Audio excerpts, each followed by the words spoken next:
Assalamualaikum warahmatullahi wabarakatuh. Let me introduce myself. My name is Nurul Ramawati with student number 230204033. And today I would like to share my answer for this assignment. So let me start with number one. Okay, number one is why do people procrastinate even when they care about the task? Okay, people procrastinate not because they don't care, but actually because they care too much. They are afraid that if they start and fail, it will show they are not good enough. So delaying the task become a way to protect themselves from the fear or failure. Question number two is what does the self-worth theory say about performance, ability, and self-worth? Self-worth theory explains that many people believe that performance equal ability and ability equals self-worth. So when they perform badly, they think it means they are not capable and then they feel like they are not worthy. That strong connection makes them scared to even start. And the next is what is the role of fear or of failure and perfectionism in procrastination? The speakers say procrastination happens because of two competing motivation. There are wanting to success but at the same time being very afraid to fail, and for perfectionism their standards are extremely high, so the fear of not meeting those standards makes them avoid starting. That's why they get stuck.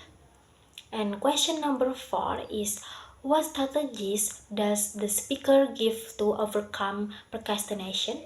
There are several strategies.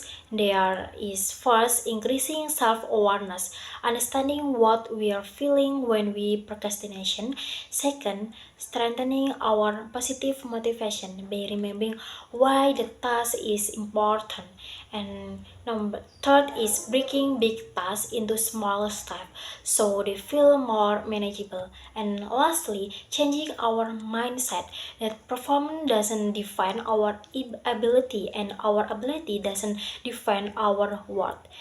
Question number five is why do you think procrastination is very common among Indonesian university students? Give real example. I think it's common because students face a lot of pressure, high expectation, and fear of getting bad grades. Many tasks also feel overwhelming. Some examples are students start writing their paper the night before the deadline because they are scared to begin.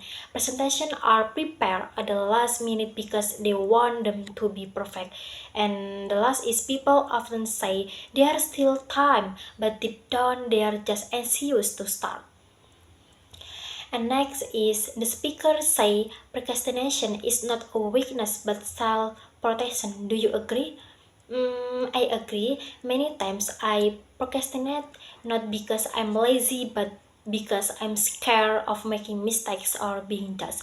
So procrastination feel like a way to protect myself even though it usually make things harder in the end.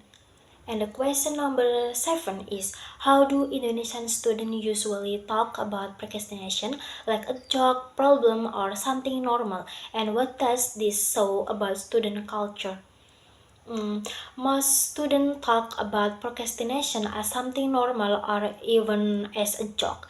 They say things like I'm a deadline fighter or only work well under pressure. This shows that procrastination has become part of student culture in Indonesia, and many people don't see it as a serious issue even though it affects their stress and learning. Okay, and the next is question number 8. If you could change one study habit to reduce procrastination, what would it be and why?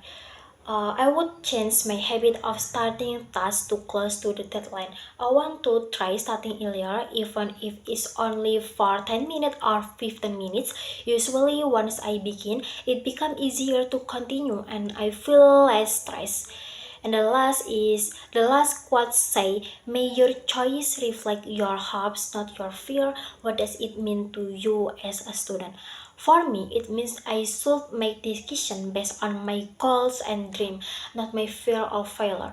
As a student, it means studying and doing tasks because I want to grow, not because I'm afraid of bad results. That's all from me. Thank you for your attention. Assalamualaikum warahmatullahi wabarakatuh.